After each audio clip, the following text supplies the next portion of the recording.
To your question, um, so yeah, because of the pandemic, everything was closed for almost 2 years, but things have opened up here.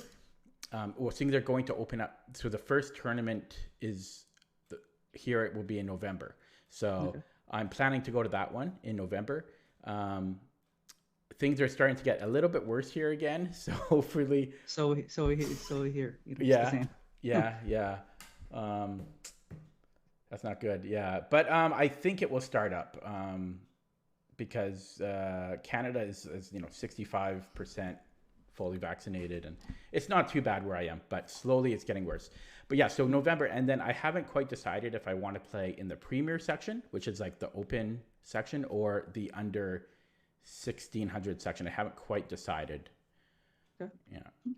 Make sure it's nice to write down notes here, Mm-hmm. so you don't forget. It's even better if you put it in your own calendar. So, okay, Yeah, and I'll have open. this. I'll have the video too that I can reference. So. Okay, Yeah. all right, cool. All right. No, this is not the question. It's supposed to be here. All right. So my plan here today is I prepared something that hopefully it would help you because you sent me some annotated games, which I'm happy that you did because some of my students they don't annotate their games. And what you did was I'm happy. It's more of words and your thoughts instead of just Mm-hmm. putting computer variations. It's kind of useless Mm. because you could just copy Anyone and can do paste that. Yeah. computer. Yeah, so I'm very happy with that. Okay. Also, there are some ways on how to annotate your games. Even when I annotate my games, because I am not such, but I'm trying to figure out the best moves in all of my games, and I tend to just like pile it up with computer moves. And it's sometimes you're like I feel like, okay, I missed this one, I'm not that good. But if you think about, if you compare your moves to computer, it's almost impossible to play like a computer. So it's nice to have that words of annotations where you describe your thought process, so we can see what went wrong, what went right. Right. Mm-hmm. So okay, I just want to point that out. All right, so let's start with your games. First game, and this is your game against classical game. It's a 15 minutes plus 15 seconds increment, and you were Mm-hmm. playing as I would. black. Yeah, it was black. Okay, Yeah. so it's a London system. Maybe not the most aggressive way to combat the London system, but it's a solid system I have in my repertoire. Okay, all right. I played this to Okay. e6, but I Okay. played d5 ASAP and Okay. c5. Okay. Right? A slightly unusual move, but still fairly often at my level. There are a few key things to note with c4 versus c3, depending on where white's knight goes. You're right. And I think this is the structure is similar to the Queen's Indian defense, uh, because the Mm. black's bishop is in e7. And if like for example, the white knight, ah, it's impossible.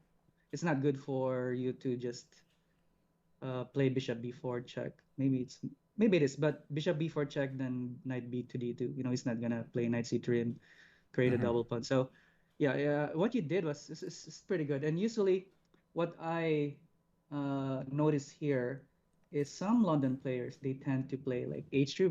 When you have a bishop here on e7, they tend to play h3 Mm-hmm. just to get the escaping square, or for the light squared bishop.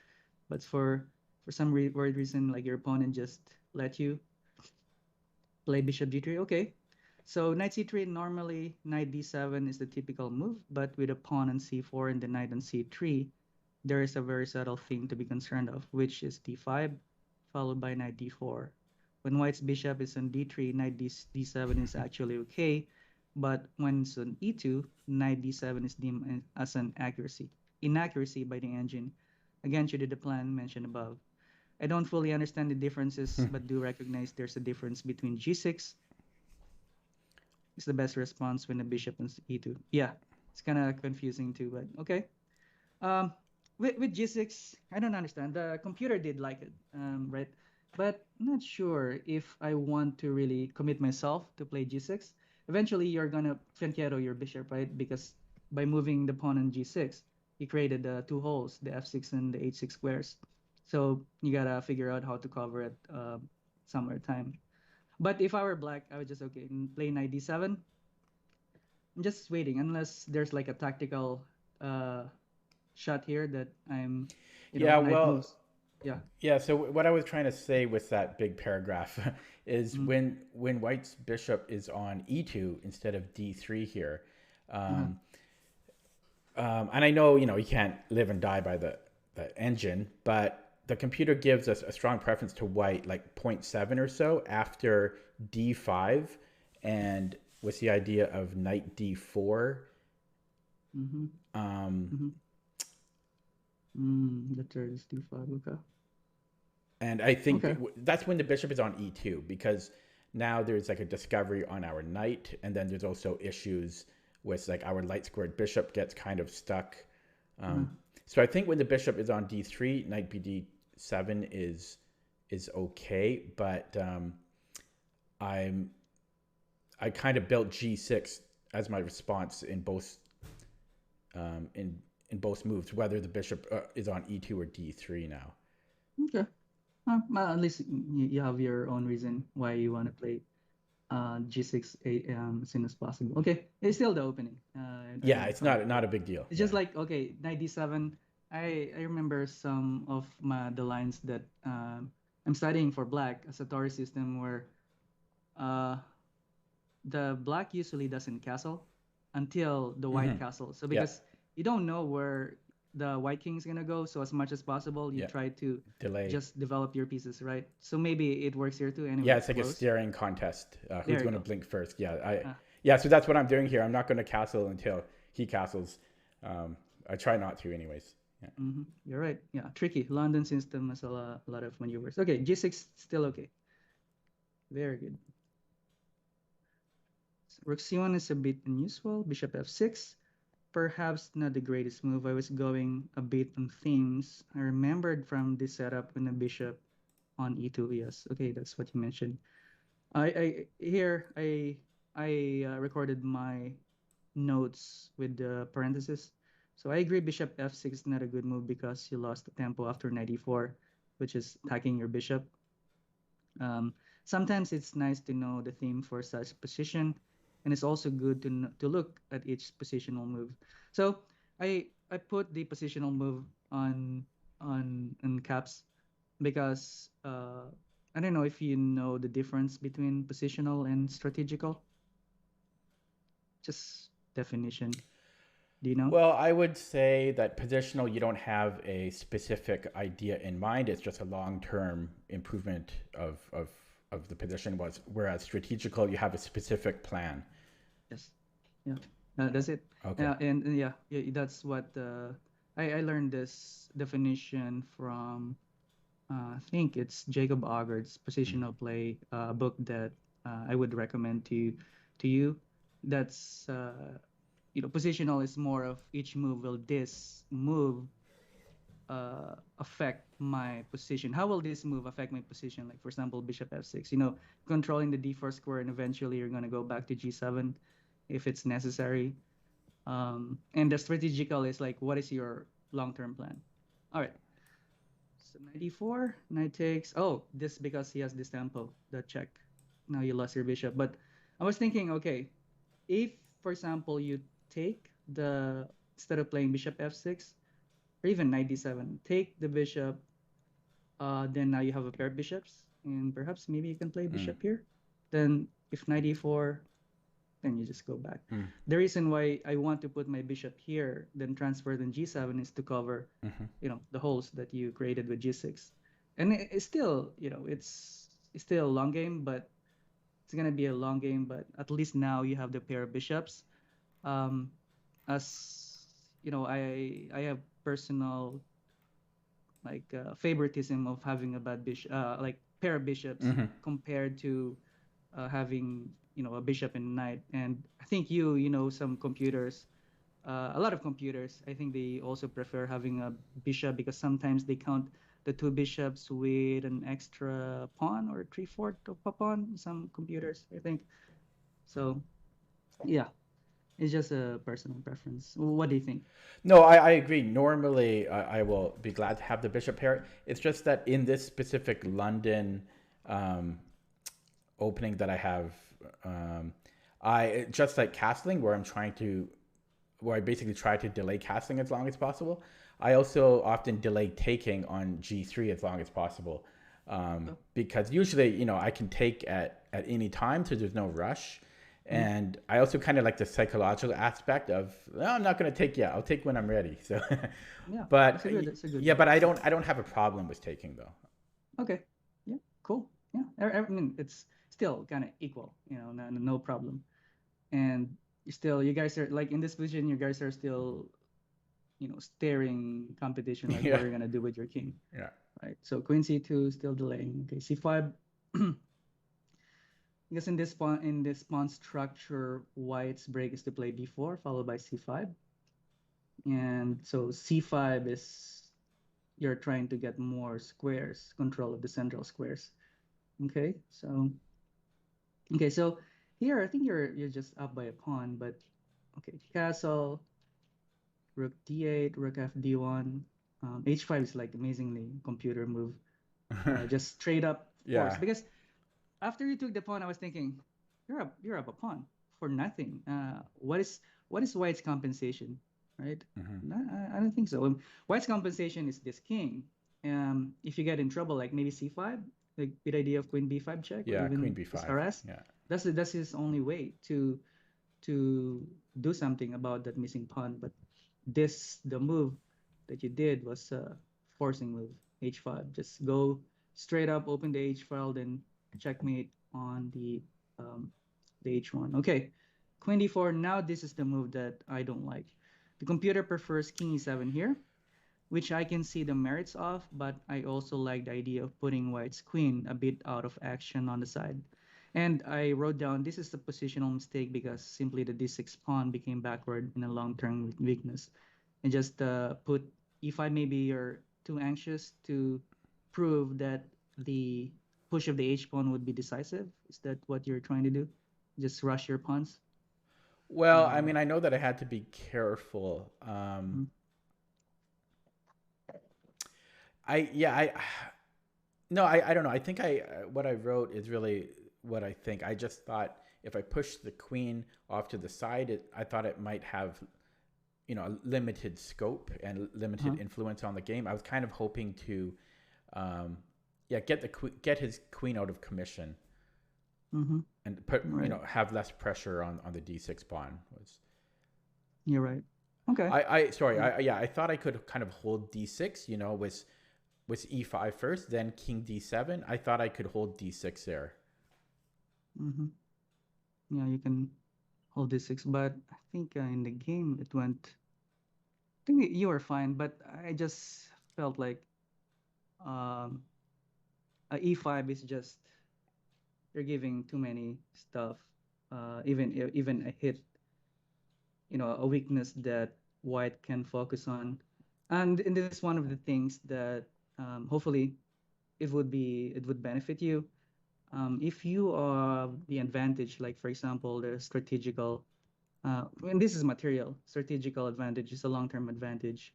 Usually don't want to give any counterattack to your opponent. And this is what I learned from reading Positional Decision Making by Grandmaster Boris Gelfand, is he's okay with not finding all the computer moves because it's almost impossible. But he wants to make sure that if, for example, he has the advantage, he wants to ensure that to limit all of your opponent's counterattack. Okay, e5, like you said, maybe you can hold it, especially when the queens are trade off. It's okay because you're up a pawn. You're not gonna lose. But with the queens on the board, I don't know. Things can happen. Do you get something that I want to emphasize, or is this? Well, no, I can yeah. I mean, I understand. Yeah, that this is a permanent structural weakness Mhm. with d6. I just think it's a little bit. it's a little bit difficult to kind of see how that might hurt. Mm-hmm. Like I understand the idea of how it's a structural weakness. I'm not quite sure how white would exploit that. Okay. I thought I could hang on to it again with king e7. I just Mm-hmm. didn't see how he was going to exploit this, but maybe c5 might have put pressure on me. Okay, let's just say the queens are off the board, and I put a rook, like I put like a Maroxy-bind e4 uh move with your d6. So you're still up a pawn, but it's so annoying to have this d6 pawn because he might pressure it with rook d5, and then just double, then maybe play c5, even with a4 a5. So Okay.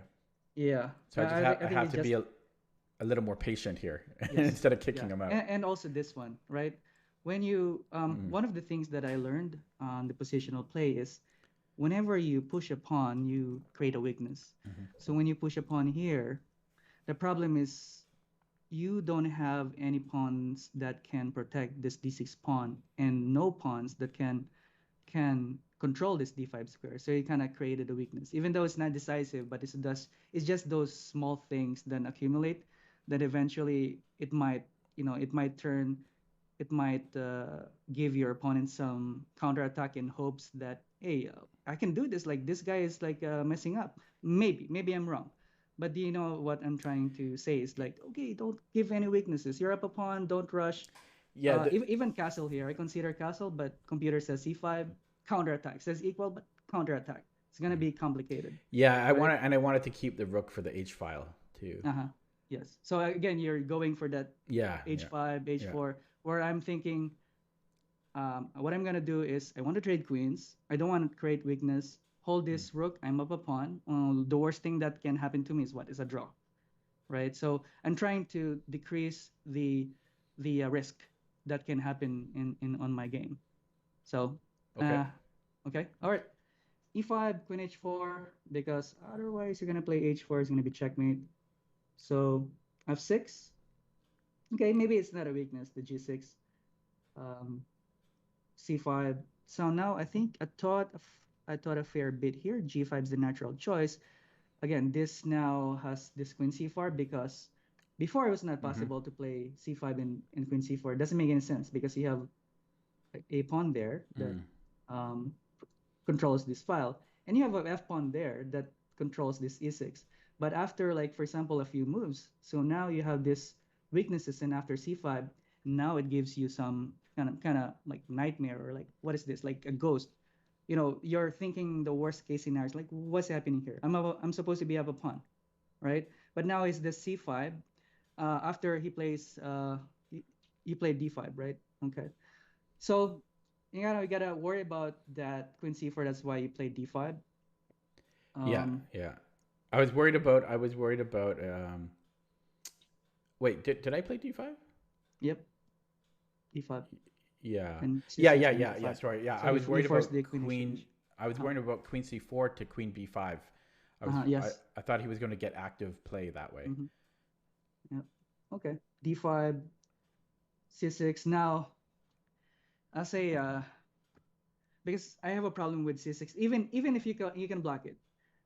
Okay, let's say the queens are off the board, but you just let this guy have a pass pawn on c6. It's gonna be a pain in the butt. You know what I'm trying to say? I don't want this to happen because it doesn't need to happen, right? If the pawns are here on e6 and d6, just if maybe king e7, queen f6, easy to say but hard to do. Just take the queens off the board and don't let those pawns, because right now I'm gonna get nervous. Like this guy now has a pass pawn. Okay. Granted, the computer can hold it, but what about a human? I mean, I'm gonna be nervous here because I gotta figure out first. I gotta figure out how to get the queens off the board. Maybe queens off the board, then block this c pawn.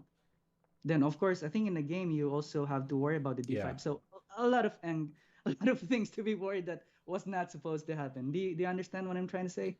Like you just kind of given your opponent some things to work on instead of just trying to keep things simple and forcing things out like a computer. Yeah, Um, I'm making things more difficult than they need to yes, be. yes. There you go. There you go. All right, g5, queen h3. Gonna play queen e6, g4, forcing things. Okay. Okay, King let's not look e7 at let's not look completely. at the rest of the game. Oh, okay. No, You I'm don't want to joking. look at it. But I mean, I played the, I blundered really terribly at the end here. Okay. Okay. All right. Okay. So I wrote down, this is one of the things that I do to my games, not just to my students, is some lessons learned. Because I learned from this book, Pump Up Your Rating, written by Sweden Grandmaster Axel Smith. And Uh-huh. he has this list of mistakes that after each game, he writes his mistakes Mm. and personal observations. Then he put it in Excel or a spreadsheet. Then at least me, I graph it. I don't think he graphs it, Mm. but it's just, I'm an auditor, so I'm pretty good. I know some how to use the Excel, so I just put like, oh, this is what's wrong with me. Tactics number one.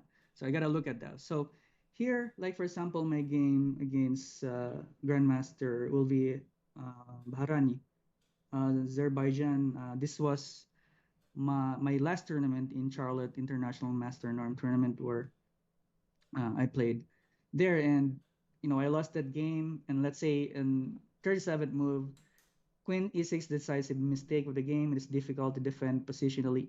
Inferior chess position. I neglected to calculate deeper on what will happen after the queen exchange. My intuition or gut feeling was also incorrect because I thought I will be able to defend after the queen trades. But it turned out that white will be able to win easier because with the queens off the board. So I should have just put the queens on the boards, not avoid exchanges. Also, I'm in time trouble because I used a lot of time earlier in the game, especially when I was under attack. So I'm doing this one. So I would, we discuss this on lead chess messages, that it's how do you put your games, analyze your games objectively, not just by feeling like Mm-hmm. you might tell yourself, oh, my opponent just got lucky. But if these things keep on occurring in your games, you're gonna see a pattern, and you would know, what are the things that you want to look at, you need to work on. So Mm. I have my own improvements. I have my own Solutions. solutions. But of course, I'm looking for a chess coach too. I'm gonna have a chess coach, a grandmaster, who's gonna tell me, okay, you have your own solutions. I have my own opinion. So it's one of the things that maybe you can work on. That's why I'm doing this lessons learned. So these are Mm. my opinion. You have your own opinion. So hopefully, my opinion can help you. What do you think, Tyler? Yeah, that's interesting. It's interesting to keep a record and kind of graph it out. That's it's kind of Yeah. interesting idea.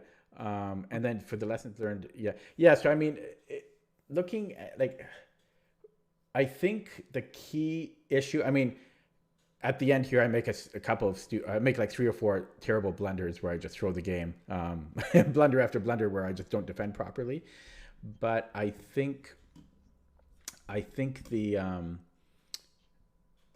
I think the key moment in this game is when I played D5, I believe it was, or was it no E5, weakening D6. Mhm. That Yeah, positional. because with sorry, I didn't want to No, cut you I'm off. done. Yeah.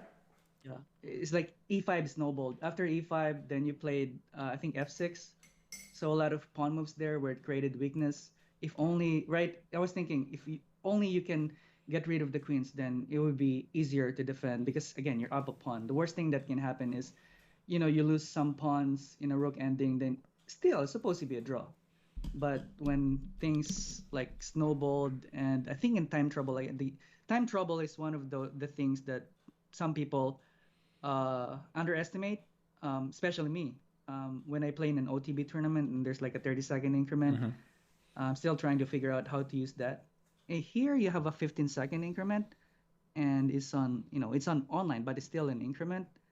Um, Still hard. It's very hard because yeah, you need a lot of time for calculation. Like for example, in the game, I think you missed this maneuver, the rook Well, a3. yeah, but before that, even it was, Oh, I yeah. think Yeah, I think I could have played rook h6 earlier. Mm-hmm. Yeah. I could have played rook h6 or rook d6 as solutions. Mm-hmm. Was it where was it? Or was it after this? Maybe was it after this? I thought I had. Oh no, sorry. I had rook h7 or rook d6. That's right. Okay. Rook h7. Yeah, yeah. Rook Earlier, h7. yeah, before I brought the king up. Uh-huh. Which I just simply missed that. I think it was it here? Yeah. Rook a7, the idea of blocking the pass pawn. Yeah, I just simply missed the idea. I thought I'm going to drop d5, but I will get c6 in return. Yeah. Right, but look at this one. If, for example, he plays rook d3 and let's just say play here, and he plays b5. Now you gotta figure out still. This. What about this? No, he might just like go rook h1. Now you gotta worry about that d5, h5 pawn. Yeah. So it's like piling up. Even though you're up a pawn, now you have a problem. C6 pass pawn, you have a backward h5 pawn. You're still up a pawn. That's one of the best things. But when this pawn, when the white pawn was able to push the c6 pawn, the position became complicated. All right, okay. I don't want to dwell with that too much, but hopefully you would learn something. I learned from this game, but I saw some patterns in your game. Okay, let's go to the next game. Okay, next game against 1970. All right. Oh no, my annotation. Oh right, this is a terrible game. Oh, this is okay. Well, I put it in there, but this was a very terribly played game by me. I think I was distracted and tired when I was playing, but regardless, I made the mistakes. So okay. All right. Do you want to look at this game, or do you prefer? I would prefer another one. We can look at it if you want, but I think it was a bit of an outlier. I was quite distracted. Right.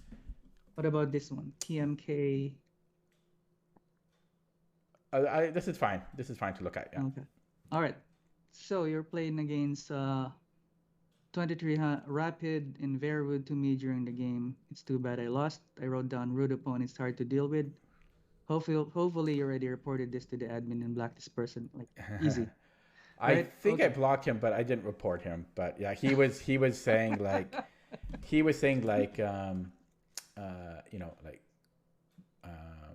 it's over, or like give up, resign, even though it was a pretty close game. So I don't know. Oh, it's so awful. Just a bit, but game, right? It's pretty rare though. I mean, it's very rare. He's probably the first rude person that I faced in like a couple of years. Like it's really rare for someone. I think maybe at the lower ratings, people can encounter more rude people, but as you get higher, it's pretty rare to run into people like this. But yeah, right. Okay, it's like double annoyance, and yeah, so I really wanted to beat him, but yeah, you're right. I've been there. All right. C takes still in Alapin. Yeah. Knight c6, the end game line. Okay. Yeah, I just learned that. Yeah, I just learned that this is. I didn't really know this theory behind this at the time. Oh yeah. Supposed to play here, right? Then bishop g4, knight takes d8. Then I think bishop g4. You're supposed to get rid of the bishop, then attack this pawn. Am I correct? I don't know. I only learned after the game. I was mostly studying if I want to go king d8 next time or knight takes. I decided to go to change my repertoire to knight takes in the future, just because it's a little bit annoying dealing with that f7 pawn, and the king ends up being slightly awkward like it was in this game. So I think in the future I will do knight takes d8. But yes, this okay. All right, cool. All right, queen takes, king takes. Okay, now one of the things that's why you sacrifice, your chance of castling is to get this kind of pawn structure. Now you have a target. He has this backward c3 pawn, not backward, isolated. All right, bishop g4, bishop f4, e6. So you got the correct placement of piece, right? You play h6, g5, bishop g7, and you played very well in the opening. Despite you mentioned that you're not familiar with the theory. Yeah, I was out of book on move 10, I think. Okay. Hey, no problem, because one of your um, goals in the opening is to be able to get a good Mm. position. Like this one, your opponent already has this weakness on c3, so a target, and you have an idea on where to put your pieces. You put your pieces on their best squares, like bishop on g4, pressuring this knight, bishop on g7, pressuring this e5, and the knight, uh, pressuring that e5, and of course, file on rook c. So 6-year opening was successful. h4. Okay, so says here this gives me an isolated pawn after the f6. I probably need to play a bit slower in this position. I agree. I agree. So again, we have this positional mistake, and after f6, what's going to happen after, let's say, e takes f6? You are going to be Yeah. left with an isolated e6 pawn. So yeah, I mean, this is one of those things that based on your losses, and by reviewing your games, I noticed that you have like positional moves that are incorrect. So you only spent 2 minutes. I look at the lead chess, and you Okay. only spent 2 minutes in this position. So my my recommendation is spend more time and calculate more critical lines on tactical positions. In other words, exchanges, king checks, transformation of pawn structure, and spend less quiet time. I'm gonna remove this one because I'm not. I don't want to spend less time in quiet position, because some strategical positions, let's say the King's Indian, where it is close, but one inaccurate move in that Mar de Mm. Plata variation, where the d5 e4 d5 c4 d6 e5 c7 pawn structure, then you're gonna lose. So I learned this lesson. There's a story behind this one. My first classical OTB, after the pandemic happened, is in Las Vegas and Mm-hmm. National Open. Mm-hmm. And it's in June 2021. It's the first time I played classical for 2 years. Mm-hmm. So, so I was thinking, okay, let's just play. Then, it's one of my worst tournaments. I didn't win a single game. I drew most of my games. I was disappointed, Mm. very disappointed by myself. Like, what is happening to me? I cannot even win a single game, even especially against lower rated juniors, kids. Like, I cannot win. So one of the things that when I look at my games is, in some positions where there are captures, there are checks. I was rushing my time. Like, for some reason, I was rushing my time. I'm not double checking, but those are what you call the critical positions, critical tactical positions. So when you're playing in an OTB, or let's say in classical games such as lichess, Mm-hmm. if you have, like, for example, if you're gonna play h4, that's considered as a pawn lever, right? There are going to be exchanges of pawns and transformation of pawns. These are the moments we're supposed to, like, okay, make sure that this is a critical position. Make sure that my next move is correct, because otherwise the position is going to change permanently, and there's Mm. nothing that I can do to change it. And it helped me. And my younger brother, his international master, is also a Mm. coach Joel Banawa, Mm. uh, told me this: look, I'm looking at their games. You're rushing. I don't know, like, because it's a classical. This is the first classical game. Maybe I'm too worried about losing on time, because I'm trying to work on my time problem, personal time problem handling on my chess clock. So he gave me those things.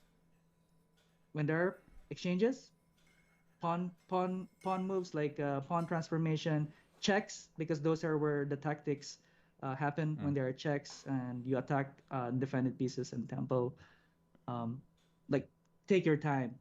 And one of the things, when I was solving puzzles, I was so pretty sure that this is the correct move, because it's forcing moves, like, just when you're solving chessable solutions, like, I'm pretty sure this is the correct one, but I missed my opponent's counterattack. I didn't even, like, put it there. So I didn't pause, because Mm. I was so confident, according to chessable, this is win win win. I just completely missed and just disgusted with my position. Oh, so is this helping you? What do you think? Yeah, yeah, yeah. I should have recognized that this was like kind of a critical decision. I'm not sure why I rushed F6. Normally, I really take my time. I get actually into time trouble, so I usually really take my time. I'm not sure. Um, yeah, I'm really not sure why I rushed that. I think I was trying to support G5 and I just overlooked the isolated pawn. Maybe I thought it was a necessary evil Mm-hmm. because I didn't know how to deal with that H4 pawn. Like I'm maybe I should have just played.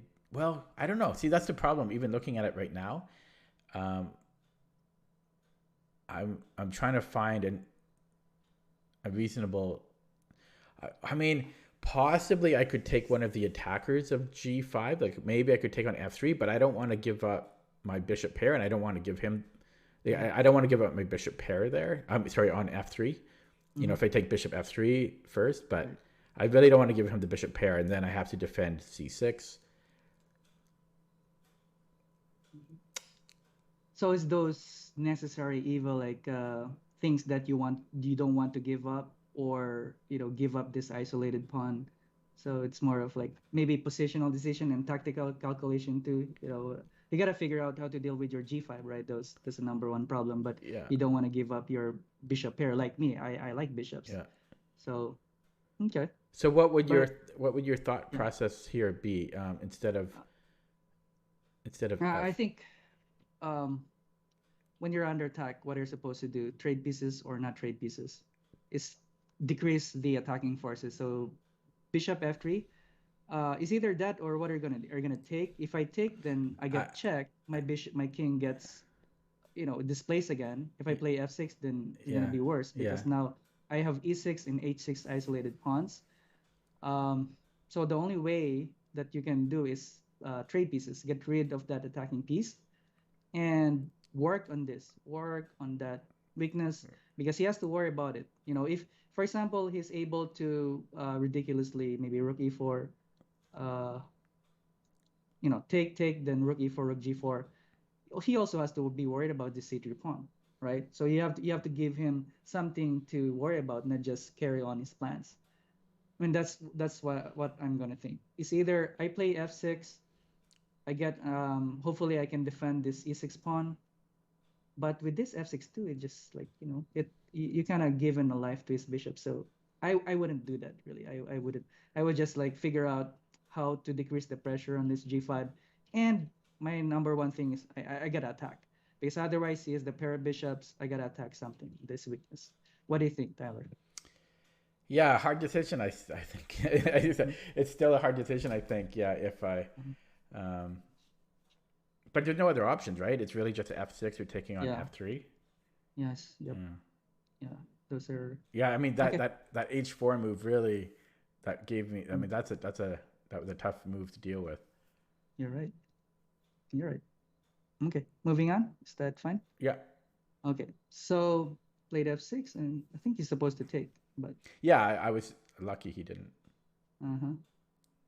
And knight f5, I think he's still supposed to take here. Probably Just but after taking, then king now you have a takes. threat of bishop takes c3. Okay. And then after this one, your king became a good blockading Yeah, and his bishop is looking piece. pretty bad now. And and if you look at this game, uh, this is the position that you really want to happen because you didn't castle.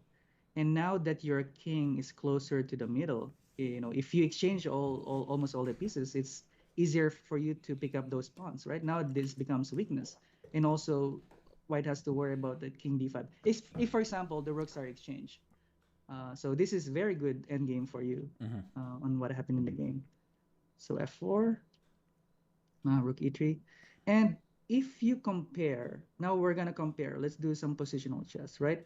If you compare your bishop to his bishop, even though your bishop is being blocked, you're hitting a wall on e5, it's looking pretty good because your bishop is pressuring, his bishop is defending.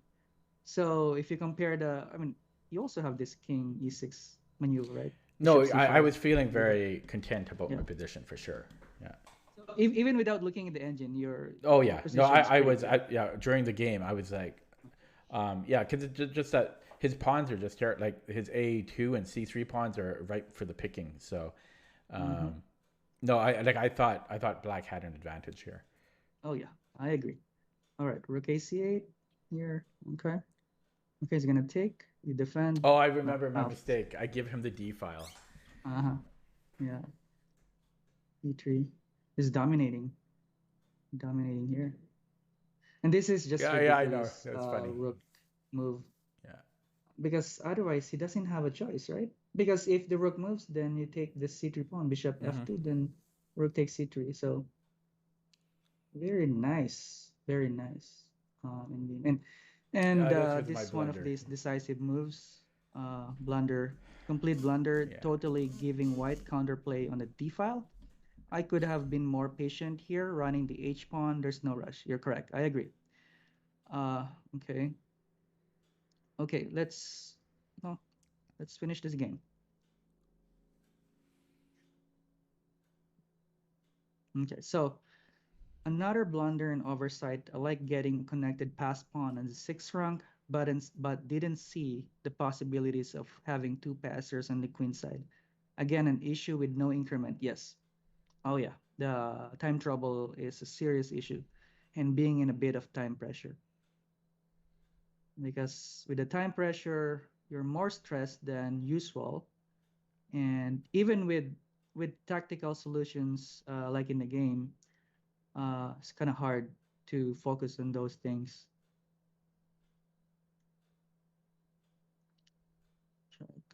Did right the rook takes e7 tactic. Another blending missing Yeah. rook e7. I was just trying not to flag. Yeah. Okay. With this point, you're just lost. You know, even if you can hold it with the successive good moves, but it's almost impossible, especially when you're playing a higher rated opponent. What is rating 2179? Okay. All right. I wrote here, you're right. It is very difficult to play this position, especially when you are in time trouble. All right. All right. Okay, and this now we have this theoretical draw, I think, rook a4, where um, the idea is to transpose in a drawn ending. I think you're trying your best not to get his king closer to the pawn. So that's why I think rook 8 is one of the best moves. Is when he gets closer to the pawn, you just keep on checking, right? Then king c for rook 8. Mm. So again, it's hard to defend this one. You got the correct idea after the game. At least you hopefully you learned something from your game. Um, Rook e6, trying to transpose into a drawn and king and pawn ending and destroying the cutoff to your king can get closer to the Oh, a8 square. Okay, very good. Rook a6, but again, you're in time trouble. Very difficult to get that idea. Okay, lessons learned. f6, positional mistake. Where white takes the f6 pawn, you will be left with an isolated weak e6 pawn. And you gave a counter attack with rook c1, one of the most decisive blunder in the game. Um, yeah. That was for me. That was that totally turned the game around immediately. With yeah, giving him the D file. Yeah. okay. Yeah, it happens, man. It happened to me too. A lot of losses, especially. It's nice to happen for it right now. Then when you play in OTB, nice to learn Yes. these lessons. Hopefully that we can learn from our mistakes to get better in chess. Yeah. It feels a lot worse when you do it over the board. So. Oh yeah, oh yeah, Yeah. oh yeah. All right, you're right. So you also missed this correct defense in endgame rook e6, where you destroy the cutoff, so your king can like get close to your opponent's pass pawn. And I also wrote down, if possible, search this kind of ending using your sources, such as Dvoretsky. I didn't check. You have your Dvoretsky endgame manual, right? You Yeah, I can have check. it. I haven't. I haven't. I'm only like 10% done. It's pretty heavy. Oh no, this is one of the things I wrote in your notes. If you're gonna use the ending on the endgame manual, I think Dvoretsky Mm. wrote down that only uses a reference. Oh. A lot of players try to do it religiously and going over those examples, and when they solve the puzzles, they get depressed because most of their answers are incorrect. So just to save you some time and save you from grief or disappointment, I only use the Dvorsky manual if that happened to my game. I don't study it from page to page, chapter to chapter, from front to end. It's It's huge. just if it Yeah. happens to my game, internet games, especially the OTB games, I use it as a reference, man. Because Okay. if you solve it and you just, like you're gonna hit yourself like, what's wrong with me? How come I cannot use this one? Only use as a reference, but it's personal. If Hmm. you're using the chessable repetition works for you, go ahead. And another thing that I wrote down is I only study endings, like I already mentioned it. One of the best ways to practice a particular endgame position is to play against another human, like a training partner. When I was playing at Webster University, one of the best, arguably best chess collegiate program before is my former coach Susan Polgar let us play with maybe a theoretical endgame or critical position in endgame, and let us play against other. And after that, we analyze the positions. Just because if you it's sometimes it's nice to play the position first, then analyze it, then just like analyzing it. Because when you play the position against someone, then you're more likely to care. Like I don't want to lose this game, so you're gonna analyze harder than just like analyzing Your lazily. Like ego is on the okay, line. got it. Yeah. Huh? Your Yeah. ego is on the line. Right, right, Yeah. right. Yeah. There you go. Yeah. There you Okay. go. But sometimes if you don't have training partner like me, sometimes I don't. My brother is not here, Mm. and I want to practice it. You can practice it, like especially the theoretical end games in the Vretsky. I have some end games there where I lost in OTB, and I studied it in the Vretsky, then began practicing it against the computer, Mm. and it can do wonders. Of course, Yeah. it's a computer, it's perfect, but once after maybe 5 6 games, you're able to I'm able to save a drawn theoretical endgame. I'm gonna be happy, like Mm. a perfect a 2600, like put it on the limit, like the highest level in Yeah. Stockfish. Yeah. Like Yeah. Yeah. do it. Yeah. Yeah. I did It's a that with. theoretical endgame. Yeah. When I was practicing the bishop and knight mate, I did that against Stockfish. There you go. I think another useful scenario where Stockfish, although this will be really hard, but queen against rook, Oh yeah, was oh yeah. that'll be. I haven't learned that yet, but that'll be because the computer is going to defend perfectly, and that's going to hurt. But Yeah, yeah, and that's one of the things that you now hopefully so if it happens, hmm something, right? But yeah, okay. so you don't have to learn it. You don't have to Oh calculate no. over the board. Yeah. Yeah, yeah. You're right. Okay. So we only have few minutes Hmm. left. I want to discuss this my recommendations. I can send you my annotated your Okay. annotated games with my notes That's what. Okay. or lichess. Just let me know. Okay. Um, Yeah, I've got but I chess want base to as well. discuss Yeah. this one. So when to pause for critical position, exchanges, tempo, king checks, pawn exchanges, or transformation of pawn structure. I am not sure if you're familiar with the YouTube channel Chess Dojo. Yeah. Yeah. Yeah, and Grandmaster Jesse Cry spoke about this. She's one of my favorite uh, uh, chess coach online, and he spoke about this one. When to spend your time with the tactical and just Okay. non-tactical, where you don't have to spend a lot of time. Just play it because positionally, it's gonna be sound. You don't have to go deep. So I put it there. Okay. Great. Uh, these are positional play questions from the book Positional Play, authored by Jacob Augard. Maybe it can help you, but these are the things that I try to uh, you know use when I'm playing OTB or a classical game, because in Blitz, is you cannot ask this question. You You, gotta move fast. But you don't think Augard is too hard for me? I heard that it's pretty um, high level. okay. If it's too hard for you, then go do it. But I just want to share you this one where he discussed, because when I look at your game, sometimes you push pawns and you create some weaknesses. Hmm. Here in this diagram on chessable, he has this. He points out where are your weaknesses, where are the permanent weaknesses, and where is like Okay. weaknesses that are possible. that might happen. And by just looking at those weaknesses, it can give you hints on your your strategy or your main move. So I don't know if it might help you. It might help. It might not. I haven't read anything by him yet, so that might be interesting to try. Yes. So Grandmaster preparation is. Yeah, Grandmaster preparation, positional play. Okay. Positional play. Okay. All right. So recommendations, positional play. Another book, one of my favorite, Pump Up Your Rating, by Axel Smith. Yeah, he was a co-author of Woodpecker Method. Yes, the Woodpecker Method. Yeah. You're right. And chess structures is more of the opening that you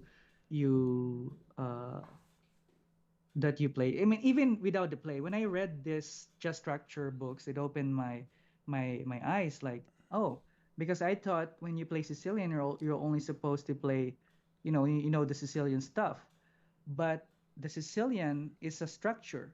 Because, for example, if white plays c4 and black plays e5, guess what opening is that? It's gonna be a Sicilian in reverse.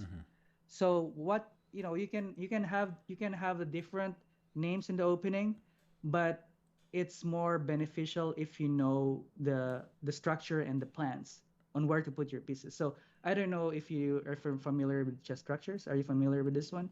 No, I haven't heard of this before. Oh yeah. Very, very good book, because if you read this book, it's gonna open your eyes, and not just if you're not playing a certain opening, you would know a lot of things, just the structure. Like, for example, if you're playing a lot of Sicilian and sometimes you have a different structure, like it transpose to a different structure. Now you're beating yourself up, like, I don't know any theory, but after you read this book, I know the structure. I know where to put my knight. I know where to put my bishop. I know where to put my breaks, the pawn levers and pawn breaks. So I highly recommend it. Okay. Oh, here I personally avoid woodpecking, but you have your own stuff, right? If this works, woodpecking works for you, then go ahead. I do it in addition to normal puzzles. I don't do just woodpecker. Yeah, but I've pretty much. I mean, I've finished the course, so. Okay. Yeah. All right. Those are the only things so far. You can read. I'm gonna send all of these notes to your email. Do you have any questions for me? No, I just I'd just like to thank you again. It was nice meeting you. I will reflect on these things. For me, the core things that you went over that seem to be reoccurring, at least in some of my games, is just these positional mistakes. I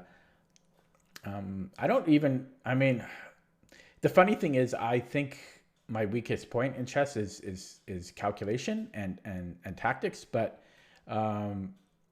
you and other chess coaches have all kind of pointed at my positional issues, which is interesting, because I've always thought that my positional play is actually not too bad. I always thought it was my calculation, but those aren't the reoccurring themes that I've noticed. So it looks like I have to kind of focus on that some more. Yeah. Okay. If you don't have any questions. It was nice. It was nice seeing you, and we'll stay in touch. Okay. Okay. Cool. Thank you. Thank you, Tyler. Bye.